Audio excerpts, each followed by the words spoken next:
malo. Najavio sam novu epizodu Lažni veterani. Ovo što gledate u ekranu je drugi deo, a imamo i prvi deo. Dakle, do sada smo ih raskrinkali 25, a sad idemo dalje. Kvariš biznis ovim Barbie shopovima. Dobro. Kvarim. Evo ga ovaj. Zoran Radović iz Sombora. Predstavlja se kao veteran. Kao nekakav šatro junak, šta li je. A Zoran Radović iz Sombora je počinilac više krivičnih dela. Nasilje nad članovima porodice. Izazvao je tešku saobraćajnu nezgodu kada nije pružio pomoć onima koje je povredio. Falsifikovao je isprave. Osuđen je i optužen i za izazivanje nereda na javnim skupovima. Dakle, sečka jedna.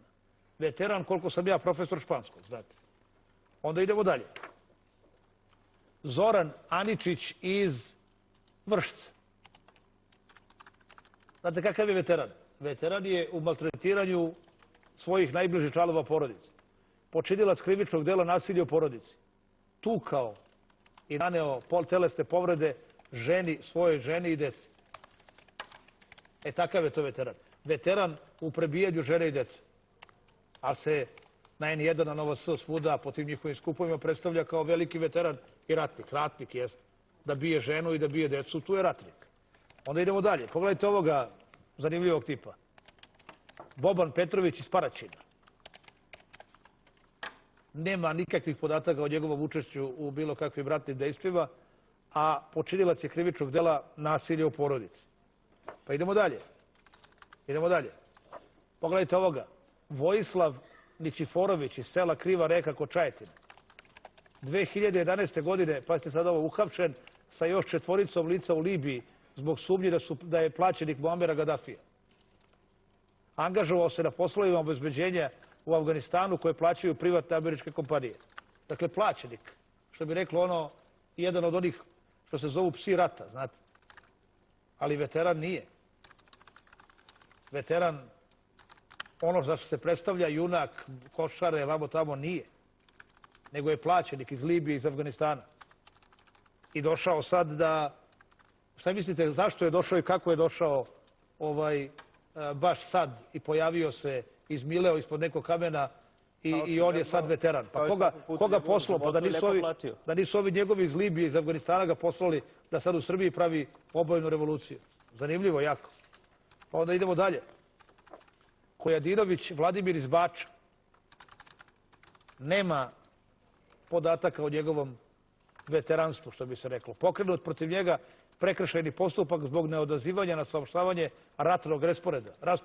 Kad to prevedete, to se zove dezerter. Dakle, pozvan da mu se saopšti ratni raspored, nije došao.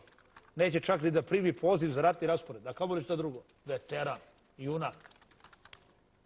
Znate, šatro, naravno, šatro. Pa ovaj Petrović Vladimir, odnosno Vladimir Petrović iz Beograda, veteran, ali slušajte u čemu je veteran. Počinio više krivičnih dela, posticanje na prostituciju, sprečavanje lica da u skladu sa zakonom organizuju štrajk. Dakle, u jednom prethodnom postupku osumnjičen je da je za ime nekih sumnjivih tipova tukao radnike i sprečavao štrajk, a sada glumi proteste, obezbeđenje protesta i blokada. Zanimljiv tip, jel da? Onda idemo dalje.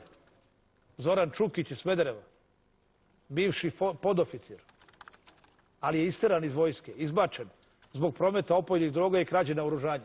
Dakle, čovjek se bavio narkodilovanjem droge i krao je naoružanje i zato je izbačen iz vojske. Krao bombe iz pištolje i uhapšen sa kilogramom marihuane.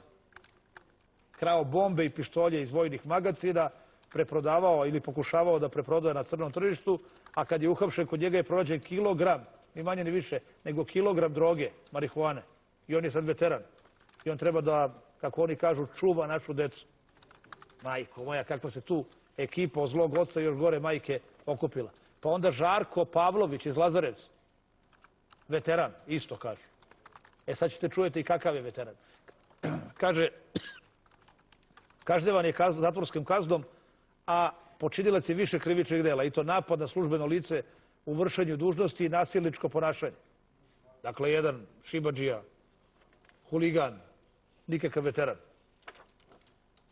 Dejan Glišić iz Trbušana kod Čačka.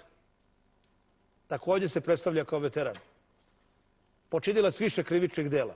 I to neovlašćeno nabavljanje, proizvodnja, držanje, nošenje i promet oružja i eksplozivnih materija i davanje lažnog iskaza. Veteran, je li? Pa jeste. U bezakonju je može biti veteran. Pa onda pogledajte ovoga vrlo zanimljivog. Milan Blažić iz Niša. Nikada nigde nije bio u ratu, provereno, utvrđeno. Poznat kao neko ko narušava javni red i mir u Nišu. Izuzetno blizak sa licama koje prodaju drogu na teritoriji Niša zajedno sa šiptarima s Kosova.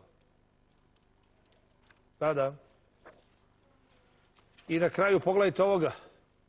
Dejan Plavšić iz mesta Modrica kod Kruševca. Počinilac krivičnog dela iznuda. Kažnjavani zbog remećenja javnog reda i mira. Dakle, to su ovi iz treće, da kažem, iz treće ove naše istraživačke koverte. Dakle, sad smo negde utvrdili da pored silovatelja, lopova, prevaranata i nasilnika, koji se kriju pod maskom lažnih veterana, ima među njima i falsifikatora, stranih plaćenika, makroa, dilera narkotika. Pa da, do sada smo ih, kažem, 36 raskrinkali, nastavit ćemo.